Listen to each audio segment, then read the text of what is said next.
here. We are headed into battle report number 2. We have 1,000 points, Necrons versus Adepta Sororitas for this particular battle. Excited to get into it. It's been 2 years since the Adepta Sororitas has been fielded on the tabletop. Pre-COVID, we always faced Necrons. It's one of Chris's favorite armies. So we're going to get into the study the Sisters Codex, learn the stratagems, learn the tactics, and we'll see how they do in this battle. But I did want to have a little preamble to go over some minor tweaks that we're going to do in this video that we didn't do in our first video. So first video we did turn-by-turn breakdowns at the end of the turn, which was fun to shoot, fun to follow along, but our concern was we wanted to get a little bit more immersion in, if you're following us along and watching these battle reports, we want to show you turn-by-turn, phase-by-phase breakdowns. So that's what you'll see in this battle report. You'll see movement phase, what happened. You'll see shooting phase, what happened, and so on and so forth. In this particular battle, there's no psychic phase because of the two armies that are being played, but future, all the phases will be covered. It'll still be somewhat of a shorter format. 30 to 40 minutes is kind of what we're, less than an hour, say, for this format. So that is what we're going to be doing for this battle. You're also going to see scores shown between each turn. So again, I think that'll help with, as far as the competitive side, what army is in the lead, or if we're tied, or if it's a close game, or if it's a wipeout, so on and so forth. You'll be able to see that visually on screen along with us. So I think those two additions is what we're going to try out for this battle report. Definitely like and subscribe to the channel. It's been fun watching the subscribers and the views go up since our first battle report.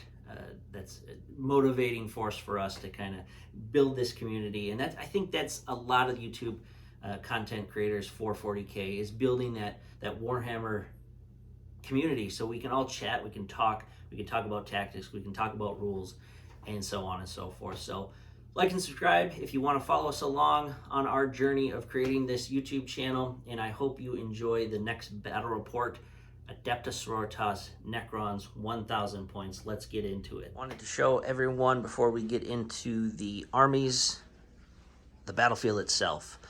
We'll be playing the mission out of the Warhammer 40,000 Chapter Approved Warzone Necron Grand Tournament Mission Pack. If you have that book and want to follow along, we are on page 30 and 31. The mission tonight is Display of Spiritual Might. It has 2 primary objectives: take and hold, of course, and break them body and soul.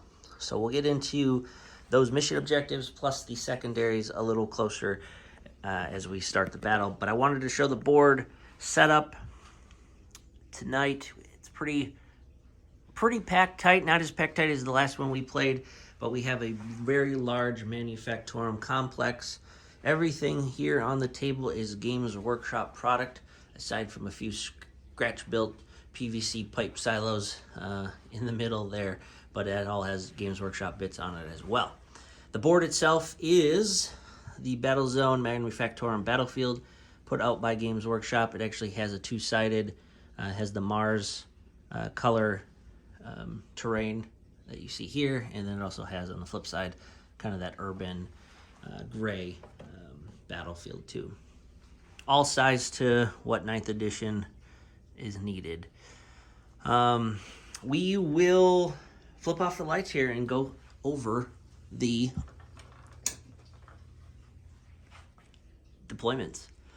So as you can see from the green glowing triangles, this is the short edge deployment. So we'll be heading across the board. So there'll be an army deployed on this side, and on the opposite side, again, the short edge, there will be an army deployed on this side, going at each other. Objectives in this mission, there's 4 of them, and they are all evenly placed around. We're actually using the new objective templates that I got at Adepticon out of the Games Workshop booth. I think it's the Warhammer Community special edition ones, so I thought those were kind of cool to pick up and play. But the green flags are the objectives, so we have 4. 2 of them are in no man's land. one on this side, right on the halfway mark, and another one on this side. And then in each deployment zone, there is an objective just crossing the border. So it'll be a home objective for somebody, and then another one over here as well by the crane. So that will be the battlefield tonight. Pretty excited to play on it. It will have a lot, I think, going the short way.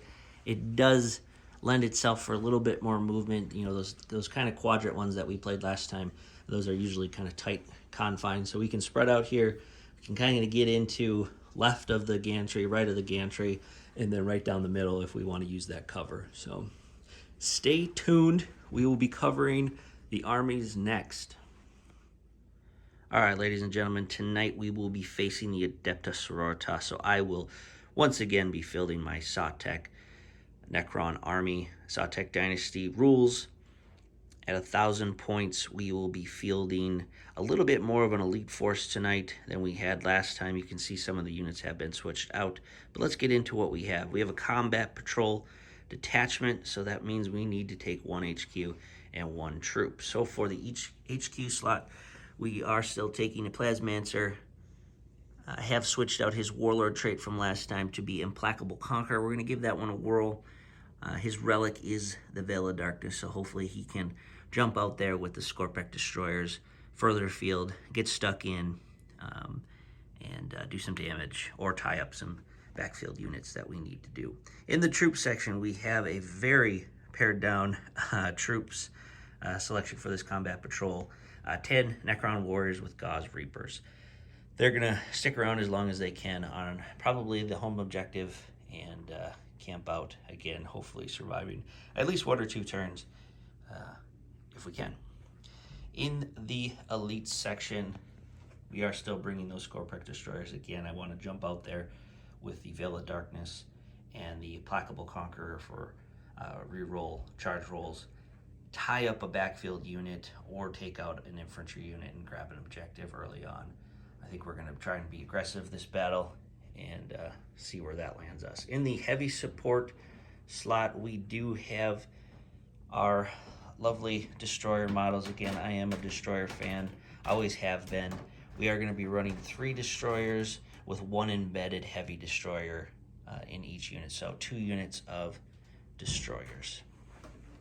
That heavy destroyer, I think it's good to hide them in units of low-cost destroyers just because they'll get taken out. They'll probably get targeted pretty early on if you just take them as a heavy support slot as their own right. So those destroyers the front destroyers will soak up those wounds and hopefully keep the heavy destroyer around a little longer to punch some tanks, to punch some exorcists, penitent engines, even heavily armored infantry, a good unit to have around. We're also bringing a Triarch Stalker. I still like them, very similar to the Annihilation Barges. You don't see too many of them around these days. This one is equipped with the heavy Gauss cannons as well down below. So again, that anti-vehicle hitting power, and he's a good support unit. And lastly, I got to take my Doom Scythe. So he performed really well last game against the Adepta Sororitas. That Death Ray will take out some armor, and hopefully that Tesla can open up on those 6s and get some additional hits. So that is 1,000 points of Necron Sawtech Dynasty. Let's get into the Adepta Sororitas. All right, so here's my 1,000 point Adepta Sororitas army. I got to be honest in that I picked a lot of it to use some of the new models that I have. I've got lots and lots of old models. 8th edition Codex came out, and I went away on business for 6 months and then came back, and then COVID happened. So I went through a whole Codex without ever playing it. So mix of old and new models, starting with my Canoness here. Everything's pretty much stock, nothing cute on each one. I think try to be as WYSIWYG as you possible, but here's a Canoness, pretty straightforward. Here is the Palatine, which is the sister's equivalent to a lieutenant from a headquarters slots. She got a couple, I forget the names of the warlord traits and things, but it's pretty good. These are all Ebon Chalice for those convictions. But yeah, going on to troops, I got a squad of sisters in a rhino here, another squad of sisters in the rhino. Some of them are modeled differently, but they're all just straight bolter sisters. And then a squad old school models, put them next to each other. The new sisters kind of got Primaris 2 versus the old ones, bigger and bulkier. I'm still going to try to get these onto the new bases. So my troops are my 3 sister squads, 2 in rhinos, and then penitent engines. Got 4 of them. I really like the unit of mortifiers, but I haven't got them in sarcophagi. So figure out how to do that later on. Before those, I was actually thinking bringing 6, but decided to mix it up a little bit. I got a squad of retributors, 2 heavy bolters here, old school models, new seraphim models back over here. One of them didn't make it here, so I just have a stand, but these are just 4 stock seraphim. And then in this last rhino over here, I've got my Repentia squad with Repentia Superior. And yeah, Ebon Chalice. And Ebon Chalice gives you 2 of their special characteristics, and it took those in, and hopefully we'll see how it goes. Have been deployed. I'm going to go over the Necron deployment. Adepta Sororitas did win Defender, so they chose to pick the far side deployment, which we've went over already. The Necrons then have this deployment. So, as we saw before, it is a pretty packed terrain setup. But dead center in the middle on our home objective, we have the unit of 10 warriors backed up by the Plasmancer, and he's tucked in there with the destroyers, Scorpic destroyers. The 2 units of heavies, I have 1 on the right flank, Locust heavy destroyers, and 3 Locust destroyers with a heavy destroyer on my left flank as well. And then down the middle, we have a Triarch Stalker supporting the front line, and then the Doomsday is lined up off to the right. So let's go over by the Sisters deployment, and Chris will go over his setup.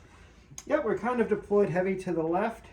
Rhino with my Repentia, Rhino with a squad of Sisters in it, one of my squads of 2 Penitent engines, Battle Sisters on foot, and a Rhino with Battle Sisters kind of starting in the center, see if we can hold down that and see how things develop. And over on my right, I've got another squad, Dependent engines. Oh, also up in this building, I have my Retributors, 2 heavy bolt guns, and the Canoness is in there to give her a buff to their shooting. All right, my son Jack is going to roll my dice for, see who goes first. Looks like Adepta Sororitas wins the first turn.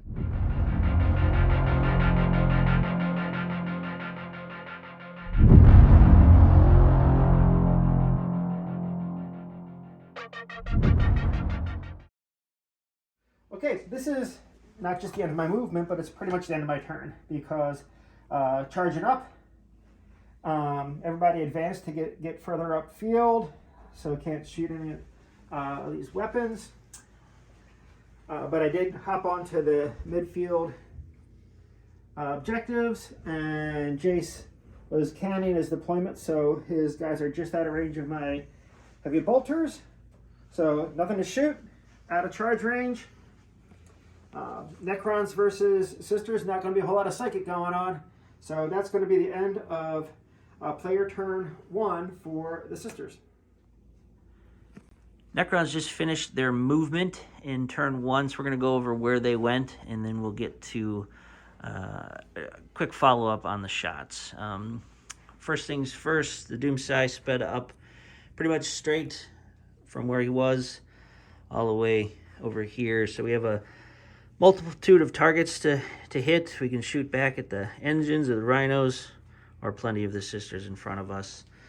Swinging over here, the destroyers that were down below the industrial rune popped up onto the platform. Hopefully they can get their shots off, because if not, we have a lot coming our way. But we'll see what they can do. Warriors stayed put. They do want to try and hold that objective if they can. Triarch Stalker again stayed put. He's got fire lines on the penitent engines over there, and he has under the gantries pretty much the penitent engines, the rhinos. So we'll see where he shoots. And then on the left flank, we actually fell back just out of what I hope is threat range of the penitent engines, and we'll see how many, if any, we can bring down with the destroyers. So that was that. And then last but not least, I did pop the Veil of Darkness first turn here, and the Plasmancer brought his Scorpec destroyers with him over actually dead center of the Adepta Sororitas battlefield. So they are definitely behind enemy lines. Some squishy targets abroad if they can get in. So let's see what the shooting phase does. We just finished Necron shooting phase. We wanted to show what happened here. Our first unit to fire was the Necron destroyers. They actually took out 2 of the penitent engines. They had a healthy round of shooting. We then chose to target the other penitent engines across the board with the Triarch Stalker. We did use Judgment of the Triarch, which adds 1 to the hit roll, which basically nullified shooting through the terrain there. He did 2 wounds on a penitent engine. We then, since he shot, we used Methodical Destruction stratagem for 2 points, since the Triarch Stalker did hit him. So that gave the add 1 to hit rolls. So that's essentially a My Will Be Done free roll for that. The destroyers then popped up the last of their command points and did extermination protocols and wiped that unit as well. The Doomsai did whiff. He did target the Rhino here. Death Ray did rolled 3 2s and failed to do any damage. But over here, he did knock down 4 of the 5 sisters with his Tesla. There was 1 remaining, and the Plasmancer with his Plasmic Lance took that one off. So I'm going to get to rolling the charge here. We'll just do it on camera since it's the only charge. The destroyers are going to go into the sisters up on the ruined building. So let me get some dice, and we'll see what we got. Looks like you need a 10. It would be a 9, right? Your 10 is like you need 9, yeah. So they rolled Got it. 11, so they're in. So we'll get back to you on what happened in that charge. So real quick, the charge went off, we got in, and the Threshers and the Reap Blade took out 4 of the 5 sisters and did no damage to the, what's that? Canoness. She actually used her Miracle Dice to auto-pass 1, and then she did save the last Reap Blade with her invulnerable save. So that's the damage there. We're going to go into turn 2 of the Adepta Sororitas.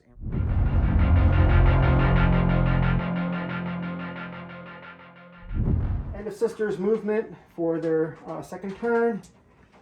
Unloaded my Repentia, and they moved and advanced up here. Hopefully going to charge these guys. Moved this Rhino with sisters up just on the other side of that directed marker to keep it secured. After this one unloaded the Repentia, backed around up to it to try to keep securing that. Over here I'm tied up in battle. The Palatine here moved over here, hopefully to get at least out of the line of sight of this guy when he moves over there. Hopefully he'll move past and not see her, because he still can shoot all the way around. Rhino over here just secured that objective some more. And then dropped in my Seraphim, and they came in with a stratagem to have their guns blazing and knocked 3 points off of the Plasmancer in the back. So that's the end of movement, and we'll be doing some shooting Not a lot, but we'll be doing some next. All right, shooting phase. Remember, these guys shot here, did a bunch of wounds, but that was the stratagem that allowed them to shoot upon landing. Shooting phase, they shot again and did clean him up. And then the only other thing that really happened was all these rhinos shot their storm bolters over these warriors, and one of them dropped. Shooting pistols in the melee over here was ineffective, but yeah, you roll the dice to see what happens. So now we got a couple fight charges going off here possibly, and then finish up that fight over there.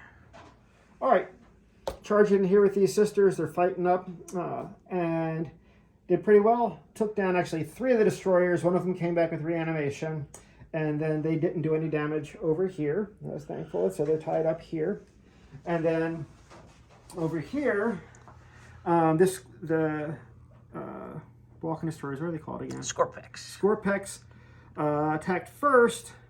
One of them against the remaining battle sister died. The rest of them did a bunch of wounds against the canoness, but I did some good rolling. I did a re-roll to do some saves. I used my miracle dice to do some saves, and did a regular invuln save. So she's still sitting there full strength. So pretty happy about that. That's the end of my turn. Necrons, bottom of turn 2, we scored 5 victory points for the primary of just holding this one, or 4, I mean, sorry, in the holding the home objective with the warriors. Movement, we fell back out of combat with our destroyers. We popped over the warriors. We are towing in on the warrior units on this objective. Hopefully, maybe we can clean some of those squishies off there.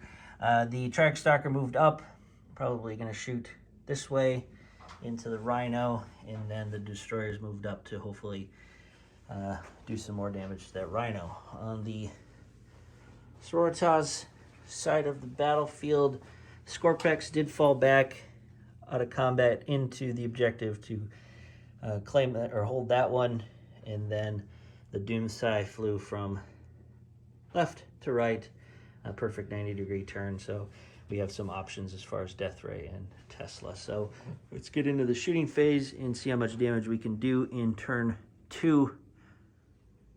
Here we are at the end of the shooting phase for Necrons, bottom of turn 2. What happened? We unloaded the Gauze Reapers into the Repentia and brought down 2. They actually did a really good job at saving their Feel No Pain rolls. So 2 left in there, plus the character as well. Over here, we are missing a Rhino and the sisters that occupied it. What happened here, the Track Stalker opened up with his twin heavy gauze cannon and did take down the Rhino. Sisters piled out. The destroyers then opened up everything they had, brought them down to 2 remaining, and then the Doomsday had to make sure that objective was cleared off, so that he cleared off those remaining 2 and shot everything in there. So that is what happened in the shooting phase. Did score some points as far as Purge the Vermin and all that goes.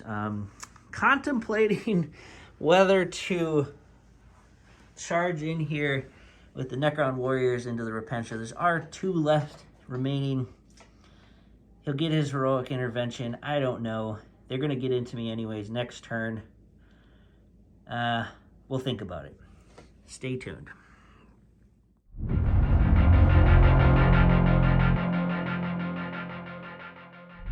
Turn 3 movement for the Adepta Sororitas.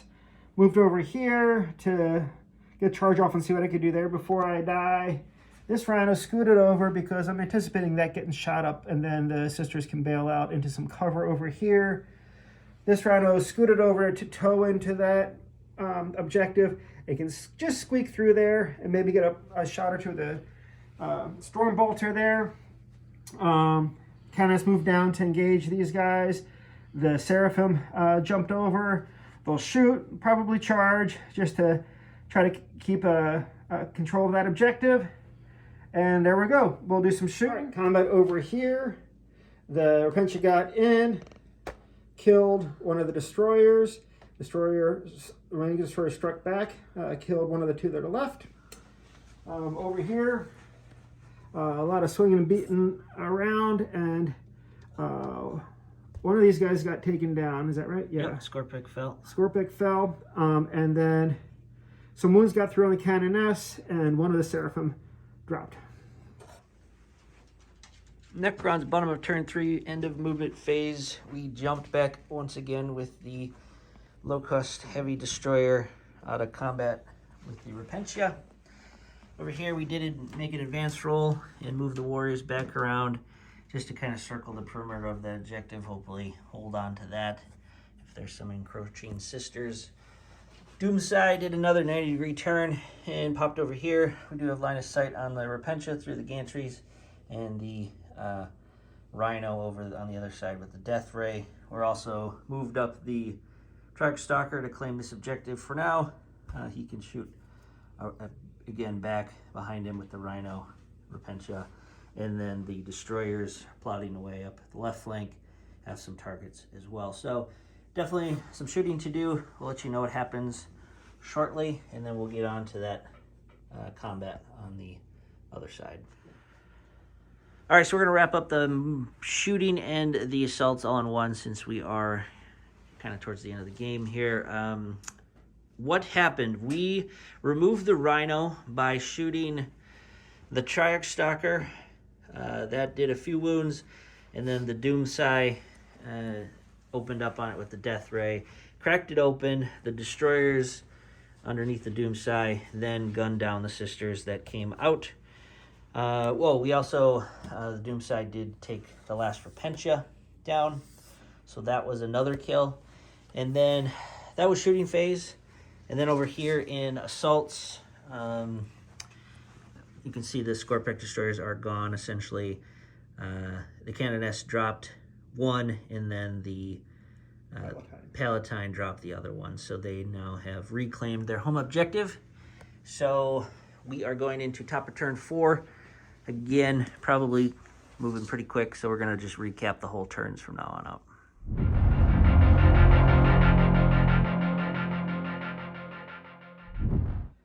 Okay, Sisters turn 4 was pretty quick. We had my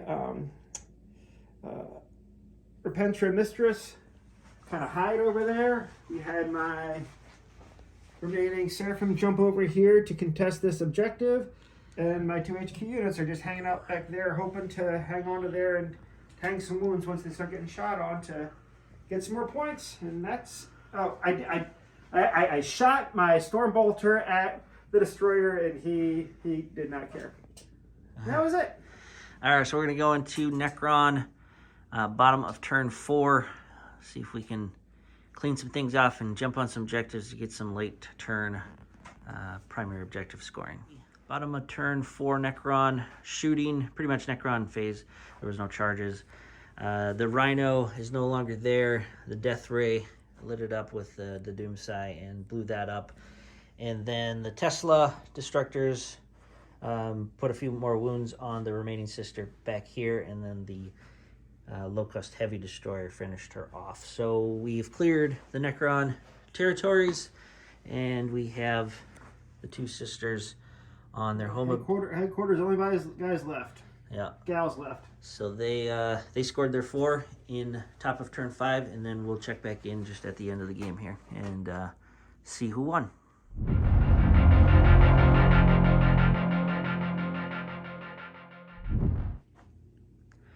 All right, the battle has been completed. Last turn, we just did some pot shots at the characters sitting on the objectives. We did manage to bring down the Canoness, but then she stood back up at the end too. So points-wise, the Necrons did take the victory. It was a good secondary day for them. They kind of took it away on the secondaries, but and the 2 primaries. And primaries, right? The control ones we were pretty tight. Like the taking control, we were pretty tight, but the break them body and soul, which was killing things, I just couldn't do it. I was chipping away and controlling space. Right. But that was a really good one for the Necrons this game. Yeah, they took the victory 72-34. Pretty pleased overall. I mean, MVPs of the game for Necron. I always like to give it to the Doomsday just because it's so versatile and it gets out there and cracks armor. But I would have to say I'm going to give it probably to the Triarch Stalker because he cracked open those rhinos and opened up the sisters to get shot at by the destroyers. So MVP for the Necrons, definitely Triarch Stalker. What would be your pick, Chris, for the Adepta Sororitas? Be the Canoness, and just because she's so durable. With her stock power sword only doing 1 damage is not great, and I just realized for 10 more points you get the Blessed Blade and do 2 damage, which would have moved her through the Scorpex a whole lot faster, so that's a good lesson learned. But yeah, and I do like having the Divine Intervention available, kind of keeping a Miracle Die in the pocket, so once per game you can discard that and bring her back with the number of Miracle Dice up to 3 discard. That was really nice. So I wasn't totally tabled. I have 1 wound left on the table at the end. But yeah, still pretty happy with my first outing with the sisters in over 2 years. So yeah, it was a lot of fun.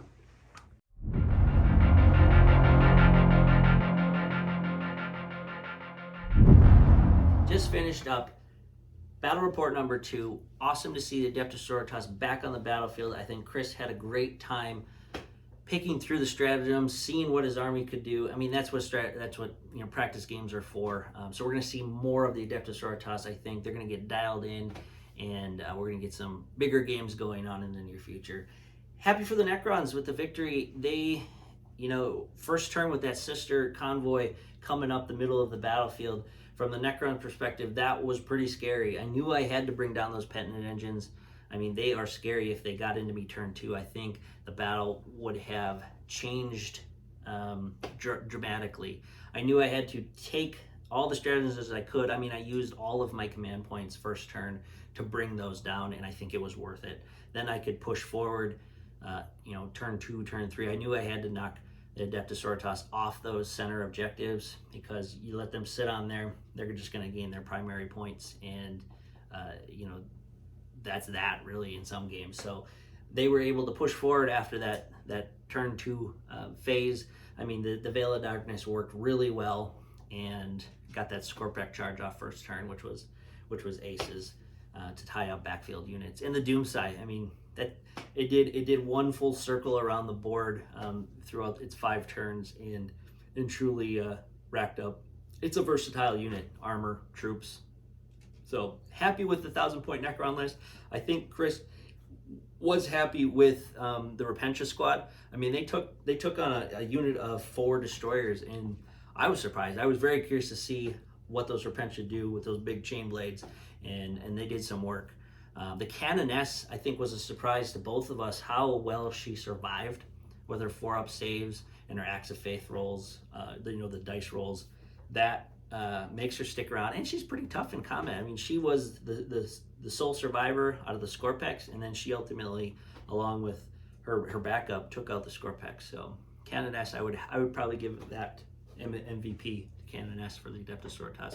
So I hope you enjoyed the battle tonight. We have plenty more on its way. We're going to do some product reviews coming up. We have the Tempest of War cards, which we're going to do a little review on. Super excited to play some of those games. Coming from the Maelstrom days, those are fun. Chris and I played a lot of Maelstrom. We're not going to play all Tempest going forward, but we're going to do a mix to kind of just play as many different versions as we can.